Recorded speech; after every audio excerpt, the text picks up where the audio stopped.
자, 오늘 우리가 할 얘기는요. 바로 물리학이 우리가 철석같이 믿었던 이 현실이라는 걸 어떻게 완전히 뒤집어 엎었는지에 대한 이야기입니다. 정말 혁명적인 여정인데 지금부터 저랑 같이 한번 떠나보시죠. 션 캐럴의 말이 참 인상적이죠. 양자역학이 이상한 이유는 100년이 지났는데도 우리가 아직도 이해를 못하기 때문이다. 아니, 인류 역사상 가장 성공적인 이론인데 100년이 지나도록 아무도 제대로 이해를 못한다니 이게 말이 되나요? 도대체 얼마나 이상하길래 그런 걸까요? 이 기묘함의 정체를 지금부터 한번 파헤쳐 보겠습니다.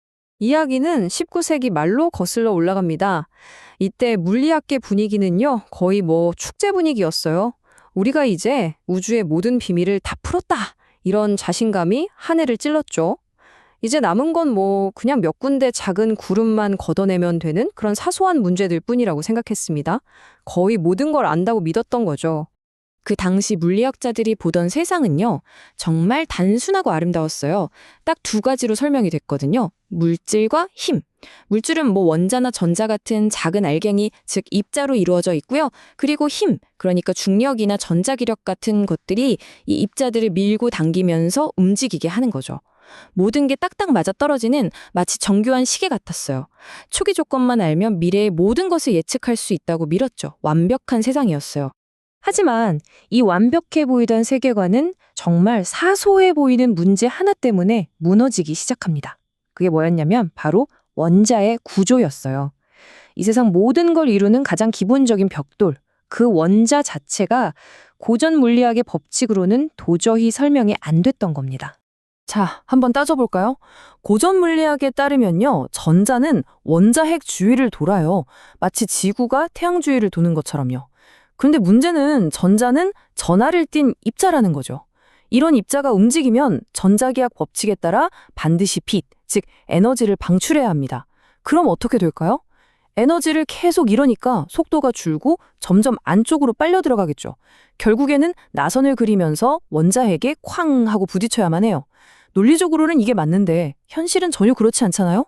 더 기가 막힌 건요, 이 모든 붕괴 과정이 일어나는 데 걸리는 시간이 계산해보니 고작 1000억분의 1초라는 거예요. 눈 깜짝할 사이보다도 훨씬 짧은 시간이죠.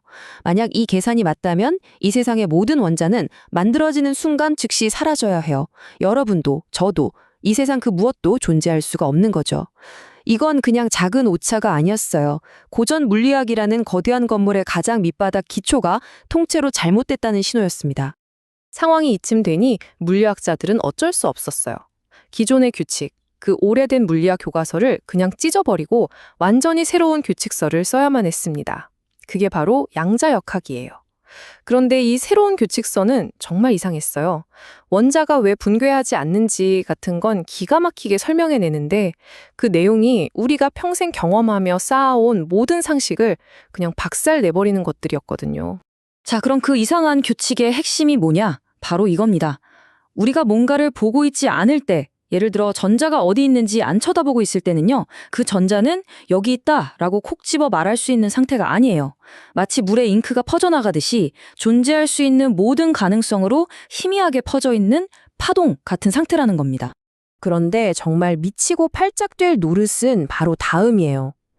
우리가 자, 이제 전자가 어디 있는지 보자 하고 딱 쳐다보는 순간 그 퍼져 있던 가능성의 파동이 거짓말처럼 한 점으로 확 쪼그라들면서 나 여기 있지 하고 입자로 나타난다는 겁니다. 우리의 관측이라는 행위 자체가 현실을 결정해버리는 거예요. 말도 안 되죠? 물리학자들이 이 기묘한 가능성의 파동을 수학적으로 표현하기 위해 만든 도구가 바로 파동함수입니다. 이건 전자가 정확히 어디에 있다고 말해주지 않아요. 대신 만약 당신이 본다면 전자가 여기에서 발견될 확률은 몇 %, 저기에서 발견될 확률은 몇 %, 이런 식으로 확률만을 알려주죠. 이게 정말 혁명적인 생각이었어요. 모든 것이 정해져 있던 뉴턴의 시계 같은 우주는 이제 끝난 겁니다. 그 대신 모든 것이 확률과 가능성으로 출렁이는 훨씬 더 이상하고 예측 불가능한 세상이 열린 거죠. 자, 그럼 여기서 자연스럽게 이런 질문이 나오죠. 도대체 측정이라는 게 뭘까요?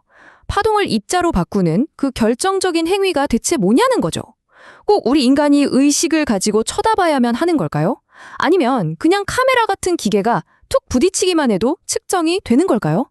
이 질문, 이게 바로 100년 동안 수많은 천재들의 머리를 싸매게 만든 측정 문제라는 겁니다. 그리고 놀랍게도 아직 아무도 정답을 몰라요. 입자냐 파동이냐, 이 지긋지긋한 이중생활, 그리고 풀리지 않는 측정의 미스터리. 물리학자들은 생각했죠. 어쩌면 우리가 질문 자체를 잘못하고 있는 게 아닐까? 애초에 입자나 파동 같은 게 아예 없는 거라면? 이 생각에서 한 단계 더 깊이 파고든 이론이 등장합니다. 그게 바로 양자장론이에요. 모든 것을 설명하는 더 근본적인 관점이죠. 숀 캐럴이 아주 명쾌하게 정리해주죠. 정답은 그것들은 파동이라는 겁니다. 장 속의 파동. 이게 무슨 말이냐면 여러분, 패러다임이 완전히 바뀌는 순간이에요. 이 우주에 알갱이 같은 건 애초에 없었다는 겁니다. 대신 온 우주 공간에 종류별로 다른 에너지의 장, 필드, 에너지의 바다가 출렁이고 있을 뿐이에요. 우리가 전자라고 부르는 입자는 사실 전자장이라는 바다에 생긴 작은 물결이고요. 빛이라고 부르는 건 전기자기장이라는 바다에서 치는 파도인 셈입니다. 모든 게 다 그냥 이 장들의 떨림일 뿐이라는 거죠. 근데 이 장들도 성격이 두 종류로 나뉘어요. 첫 번째는 페르미온이라고 불리는 물질을 이루는 녀석들입니다. 얘네들은 엄청 까칠한 개인주의자들이에요. 자기 자리가 딱 정해져 있어서 한 공간에 절대로 둘 이상이 같이 못 들어가요. 콘서트장 좌석처럼요. 제 손이 책상을 뚫고 지나가지 못하는 이유가 바로 이 페르미온들의 고집 때문인 거죠.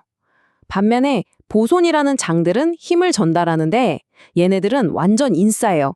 한 자리에 수십, 수백 개가 겹쳐 있어도 아무 상관 안 해요. 아주 밝은 레이저빛이 바로 수많은 광자, 보손들이 한데 뭉쳐 있는 거거든요. 자, 이렇게 입자와 파동의 혼란을 지나 모든 것은 장이라는 더 깊은 현실에 도달했습니다. 이 모든 발견을 총정리해서 만든 현재 인류가 가진 가장 정밀한 현실의 지도가 있어요. 그게 바로 입자 물리학의 표준 모형입니다. 말 그대로 우리 세상이 무엇으로 만들어졌고 어떻게 작동하는지에 대한 최종 설명서 같은 거죠. 네, 이 표를 보시면 좀 복잡해 보일 수도 있는데요. 핵심은 간단합니다. 왼쪽은 세상을 만드는 벽돌, 즉 물질 입자 페르미온들이고요. 오른쪽은 그 벽돌들을 붙이는 시멘트, 즉 힘을 전달하는 입자 보손들입니다. 그리고 맨 아래에 특별한 힉스 보손이 이들에게 질량을 부여하죠. 이 몇 가지 안 되는 재료들의 조합으로 이 세상에서 일어나는 거의 모든 현상, 중력을 제외한 일 설명할 수 있다는 거예요. 정말 어마어마한 성공이죠. 하지만 이 지도가 완벽하진 않아요. 지도 곳곳에 여긴 아직 모름이라고 쓰인 빈 공간이 너무 많습니다. 예를 들어 이 지도는 우리 우주의 5%만 설명해요. 나머지 95%를 차지하는 미지의 존재, 암흑물질과 암흑에너지에 대해선 아무 말도 못하죠.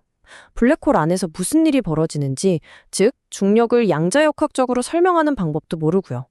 우주가 탄생한 빅뱅의 순간이나 아직도 우리를 괴롭히는 측정 문제도 이 지도 밖의 이야기입니다. 우리의 탐험은 아직 끝나지 않은 거죠. 자, 다시 처음 질문으로 돌아와 보죠. 우리는 인류 역사상 가장 정확하고 성공적인 이론을 손에 쥐고 있습니다.